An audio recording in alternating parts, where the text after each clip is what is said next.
afternoon. I know most of us have had a pet at some point in our lives, and if we haven't, we have a friend that has. Animals are really common, and unfortunately so is animal abuse.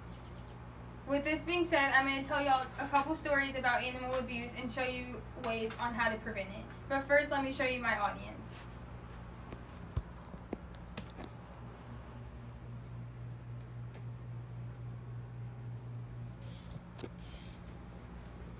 Animals. Abuse them and you will lose them.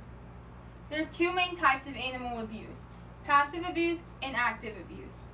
Passive abuse consists of pure neglect of an animal, which is unhealthy living conditions, starvation, lack of water, or bad weather. Active abuse consists of harmful and abusive actions taken towards an animal. This could be anything from beating your animal, torturing your animal, to burning your animal. According to DoSomething.org, it's been estimated that there are between 900 and 2,000 new cases every year of animal neglect in the United States, with 250,000 animals falling victim.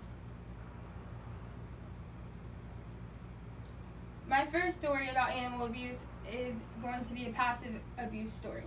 So, Smiling Farms is an animal sanctuary located in Wharton, Texas, that has about 300 animals and only has 3 employees. Using the Humane Society of the United States formula for animal caretaking, which is 15 minutes per animal per day for cleaning and feeding only, Smiling Dog Farms requires at least 25 people in the sanctuary.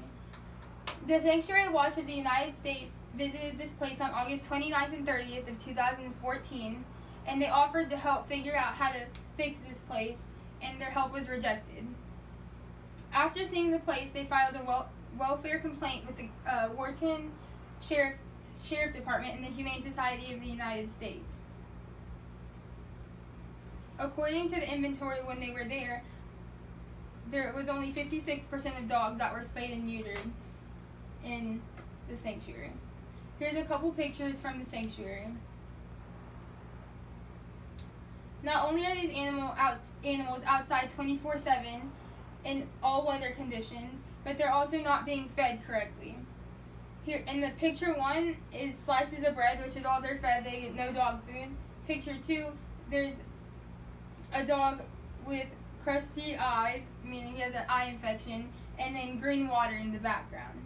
In picture 3, there's a dog standing all over muddy area, and he's covered in mud and won't be given a bath.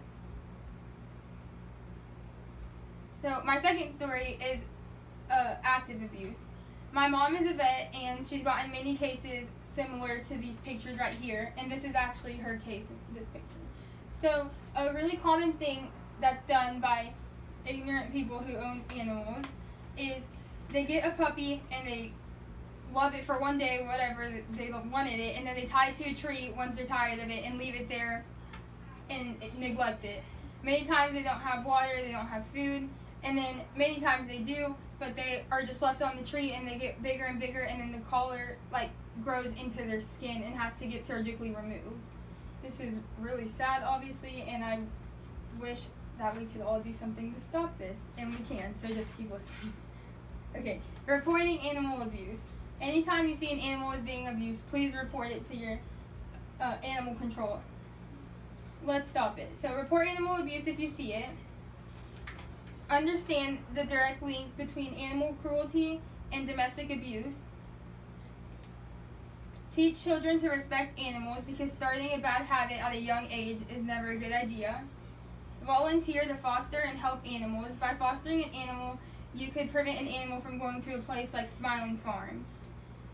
And spread the word about this problem. Tell your family, tell your friends, your teachers, and get them to want to help as well.